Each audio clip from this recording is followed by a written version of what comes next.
నమస్తే. This is Shaurya. Welcome to our channel. ఇప్పుడు మీతో చర్చించబోతున్న అంశము, అలాగే మీకు చెప్పబోతున్న అంశము, ఒక రెహమాన్ అనే ఒక వ్యక్తికి సంబంధించిన అంశము. మీకిక్కడ ఫోటోస్‌లో కనిపిస్తూ ఉంది.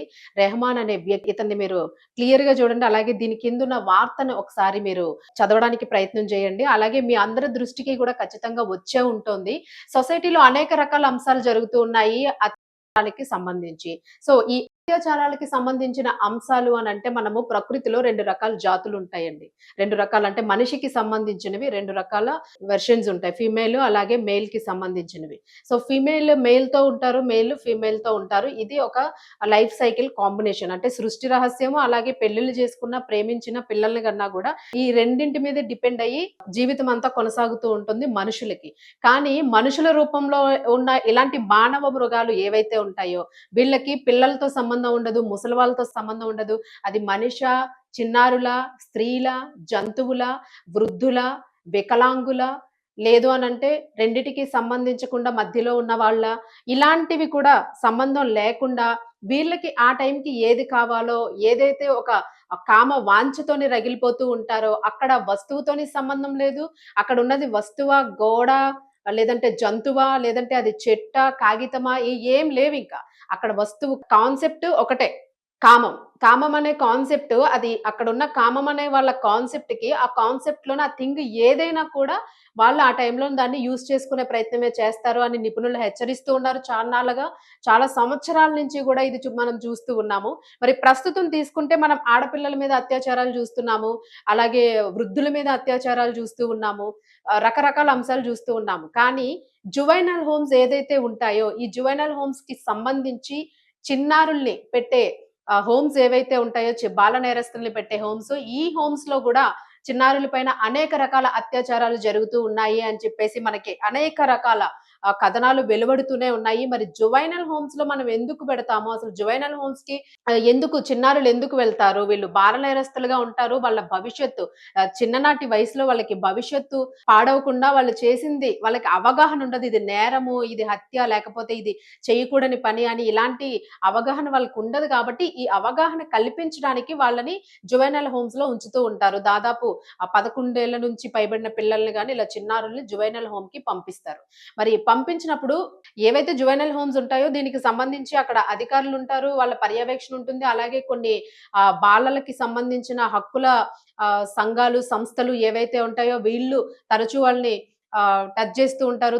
తరచూ వాళ్ళకి సంబంధించిన ఏవైతే రోజువారీ అంశాలుంటాయో వాళ్ళకి సంబంధించిన అభివృద్ధికి సంబంధించి, వాళ్ళ మైండ్ సెట్స్‌కి సంబంధించి, సైకలాజికల్ డిజార్డర్స్‌కి సంబంధించి, వాళ్ళని ఎలా అయితే వాళ్ళ బ్రెయిన్ వాష్ చేసి వాళ్ళని ఒక పద్ధతిలోన తీర్చిదిద్దాలి అని ప్రయత్నం చేస్తూ ఉంటారో, ఇలాంటి సంస్థలన్నీ కూడా వాళ్ళ అభివృద్ధి కోసం తోడ్పడుతూ ఉంటాయి. వాళ్ళని బాల నేరస్తులు అనే ఒక మచ్చ నుంచి బయటికి తెచ్చేందుకే వాళ్ళు ప్రయత్నం చేస్తూ ఉంటారు. మరి ఇలాంటి ప్లేసెస్‌లో గూడాను దానికి ఇన్‌చార్జ్‌లుగా ఉన్న వాళ్ళు, ఆ పిల్లల్ని కంటికి రెప్పలాగా చూసుకోవాల్సిన వాళ్ళు, రక్షణగా ఉండాల్సిన వాళ్ళు కూడా లైంగికంగా దాడి చేయడం అన్నది ఎంతవరకు కరెక్టు?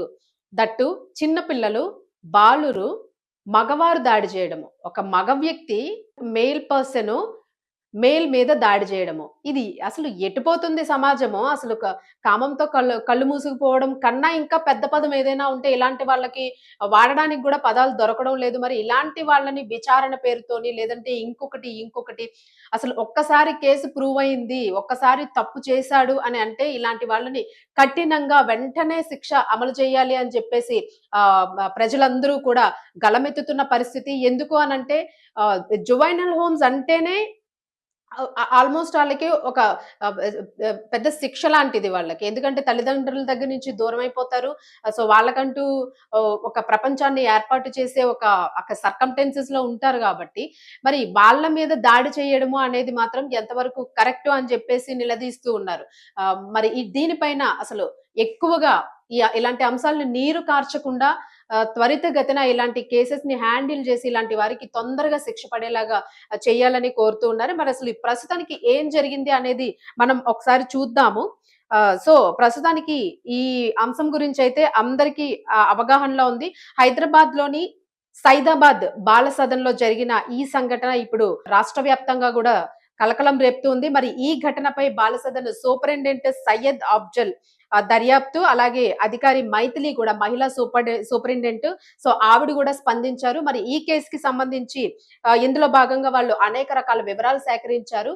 సదరు బాలుడి పైన ఏదైతే అత్యాచారానికి పాల్పడ్డాడో, ఆ బాలుడు చెప్పలేక తన స్నేహితులకి దీన్ని వివరించాడు. మరి ఈ స్నేహితులకి వివరించినప్పుడు, ఈ స్నేహితులు ఒక ముగ్గురు, నలుగురు స్నేహితులకి ఇలా జరిగింది అని చెప్పాడు తప్ప, కుటుంబ సభ్యులకైతే తను వివరించలేకపోయాడు, భయపడ్డాడు. అలాగే వెళ్ళడానికి కూడా భయపడ్డాడని తెలుస్తోంది. ఇది అక్టోబర్ 11వ తేదీన ఈ లైంగికంగా దాడి జరిగిందని చెప్పేసి ఫిర్యాదు చేసినట్లుగా గూడా పోలీసులు చెప్తూ ఉన్నారు. అలాగే బాధిత బాలుడు పైన అత్యాచారం చేసింది అక్కడ ఎవరైతే స్టాఫ్ గార్డ్‌గా ఉంటాడో, ఇప్పుడు మనం ఫోటోల్లో చూస్తున్న వ్యక్తి ఎవరైతే ఉన్నాడో, చూడ్డానికి చాలా పద్ధతిగా, చాలా నిదానంగా, చాలా ప్రశాంత వదనంతో కనిపిస్తూ ఉన్నాడు. ఈయన చూడ్డానికి చాలా జెన్యూన్ పర్సన్ లాగా కనిపిస్తూ ఉన్నాడు. కానీ ఆ జెన్యూనిటీగా కనిపించే వారి వెనుక ఇంతటి దారుణమైన ఘటనలకి పాల్పడే ఒక క్రూరమైన మృగం కన్నా హీనంగా, ఇంకా మృగాలు కాస్త నయమే, మృగం కన్నా హీనమైన చర్యలకి పాల్పడుతున్నారని వీటిని చూస్తే అర్థమవుతుంది. మరి జువెనైల్ హోమ్స్ లోనే ఇలా జరిగితే సెక్యూరిటీస్ ఉంటాయి. వాళ్ళ పోలీసుల ఆధ్వర్యంలో ఉంటుంది. అలాగే అనేక సంస్థలకి అనుసంధానంగా ఇవి పనిచేస్తూ ఉంటాయి. మరి ఇలాంటి వాటిలోనే జరుగుతూ ఉంటే సామాన్యంగా స్కూల్‌కి పంపించే పిల్లలు, లేదంటే కొంతమందిని అనాథాశ్రమాల్లో వేస్తూ ఉంటారు. మరి అలా అనాథాశ్రమాల్లో పెరిగే బాలబాలికల పైన కూడా అత్యాచారాలు జరుగుతూ ఉన్న పరిస్థితులు మనం చూస్తూ ఉన్నాము. మరి ఈ కేస్‌కి సంబంధించి ప్రస్తుతానికి మొత్తం ఈ కేస్ అంతా పూర్వపరాలను పరిశీలించుకుంటే ఒక్క బాలుడు ఎవరైతే విక్టిమ్ అబ్బాయి ఉన్నాడో తనపైన ఆ ఒక్క బాలుడి పైన మాత్రమే దాడి జరిగింది అని చెప్పేసి ఎంక్వైరీలోని, అంటే పరీక్షల నిమిత్తము వాళ్ళని పంపించిన నేపథ్యంలోని ఒక్క బాలుడి మీద అయితే ప్రస్తుతానికి ఈ దాడి జరిగింది అనైతే రుజువైనట్టుగా కూడా మనకి తెలుస్తూ ఉంది, సమాచారం అందింది. మరి మిగిలిన వారిపైన ఇంకా ఇలాంటి వాళ్ళు ఎంతమంది ఉన్నారు, ఎంతమంది చెప్పుకోలేని పరిస్థితుల్లో ఉన్నారు అని పూర్వాపరాలన్నింటినీ కూడా ఇప్పుడు వెలికి తీస్తూ ఉన్నారు. మరి ఈ కేసుకి సంబంధించి ఇంకా ఇలాంటి లైంగిక దాడులు ఎన్ని జరిగి ఉంటాయి అని చెప్పేసి ఈ కేసుని చాలా గట్టిగా తీసుకొని, చాలా స్ట్రాంగ్‌గా తీసుకొని ఈ కేసుని పరిశీలిస్తూ ఉన్నారు. మరి ఈ ఘటనకి సంబంధించి గ్రీవెన్స్ బాక్స్‌ని కూడా ఏర్పాటు చేస్తామని చెప్పారు. అలాగే దీనికి సంబంధించి ఇలాంటి పరిస్థితుల్ని అసలు ఎట్టి పరిస్థితుల్లోని ఉపేక్షించేది లేదని సయ్యద్ ఆఫ్జల్ స్పష్టం చేసినట్లుగా కూడా మనకి తెలుస్తోంది. మరోవైపు అలాగే మహిళా సూపరింటెండెంట్ ఎవరైతే ఉన్నారో దర్యాప్తు అధికారిని మైథిలి, ఈ మైథిలి గారు కూడా దీనికి సంబంధించి మాట్లాడారు. లైంగికంగా దాడి ఘటన పైన తనను దర్యాప్తు అధికారిగా నియమించారని ఆవిడ చెప్పారు. అలాగే బాల సదన్‌లో విచారణ చేపట్టి పలువురు పిల్లలకి సంబంధించి వాళ్ళందరితో కూడా మాట్లాడామని చెప్పారు. ఎందుకంటే ఎవరెవరిపైన అత్యాచారం జరిగింది అసలు, ఎందుకంటే చిన్నారులు అసలు ఇది చెప్పొచ్చా? చెప్పకూడదా? అని ఒక బిగ్ కన్‌ఫ్యూజన్‌లో ఉంటారు. వాళ్ళు భయానికి గురవుతారు. ఇది చెప్పాల్సిన అంశమా? కాదా? అని వాళ్ళు కూడా ఒక రకమైన శారీరక నొప్పికి, శారీరక బాధకి కూడా గురవ్వాల్సిన పరిస్థితి ఉంటుంది. దాన్ని తట్టుకోగలిగి, దాన్ని చెప్పాలా వద్దనే ఒక సైకలాజికల్ డిజార్డర్‌తో ఉండే పరిస్థితి కూడా మనకు కనిపిస్తుంది. మరి ఇలా ఎంతమంది ఉండి ఉంటారు అని కూడా పిల్లలందరినీ కూడా ఎంక్వైరీ చేశామని చెప్పారు. మరి దీనికి సంబంధించి మైథిలి ఒక అధికారిక రిపోర్ట్‌ని కూడా తయారు చేశామని చెప్పారు. దాన్ని సీడబ్ల్యూసీ అధికారులకి అందజేస్తామని కూడా చెప్పినట్లుగా తెలుస్తోంది. మరి దీని తరువాత ఏదైతే రిపోర్ట్ వస్తుందో, దీని తర్వాత ఎలాంటి చర్యలు తీసుకోవాలి, మరింత పటిష్టమైన చర్యలు తీసుకొని దీనికి సంబంధించి మరింత ఫార్వర్డ్ అవుతామని కూడా చెప్తున్నట్లుగా తెలుస్తుంది. మరి ఎంత వరకు దీన్ని నియంత్రించగలుగుతారో అనేదైతే మనం వేచి చూడాల్సి ఉంది. మరి ఇలాంటి ఘటనల పైన తల్లిదండ్రులు కానియండి, అలాగే సమాజంలో ఉన్న అలాగే సామాజికవేత్తలు కానియండి, ప్రతి ఒక్కరు కూడాను స్పందిస్తూ ఉన్నారు. దీనికి సంబంధించి బాలుర పైన అటాక్ చేయడము, బాలికల పైన అటాక్ చేయడము, లైంగిక దాడి అనే దానికి ఒక కఠినమైన శిక్ష ఉండాలి అని చెప్పేసి